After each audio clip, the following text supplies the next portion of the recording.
Entre 10 et 15 € le litre en magasin, à ce prix-là, ce n'est pas du lait de vache, mais du lait de jument de trait. Dans la ferme bio de Julie et Étienne à Neuville-Pressé, dans l'Orne, une jument ne livre que 5 à 7 litres de lait par jour, 5 fois moins que sa cousine bovine.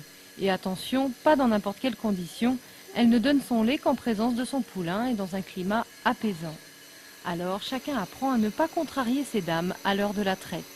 Si la relation avec la jument n'est pas bonne, entre le trayeur et le cheval, si le cheval n'a pas confiance, n'a pas compris ce qu'on attendait de lui, il n'y a rien qui se passe.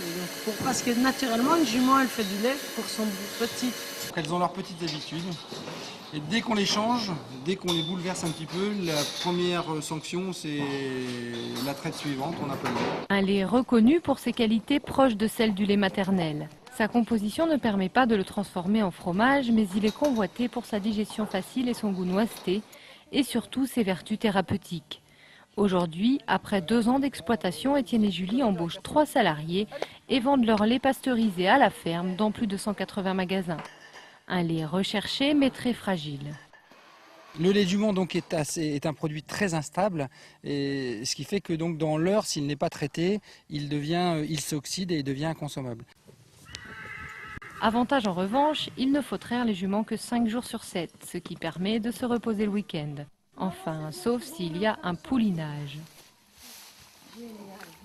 La ferme n'abrite pas moins de 130 juments, poulains et étalons, mais Julie ne s'en lasse pas. Je n'arrive pas à m'expliquer ce qui pousse ces animaux qui pourraient vraiment être des tueurs à être d'une si grande gentillesse et d'une si grande bienveillance à l'égard des hommes.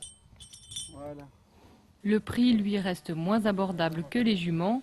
Étienne et Julie espèrent fédérer d'autres agriculteurs autour d'eux pour monter une petite laiterie localement et baisser les coûts de production.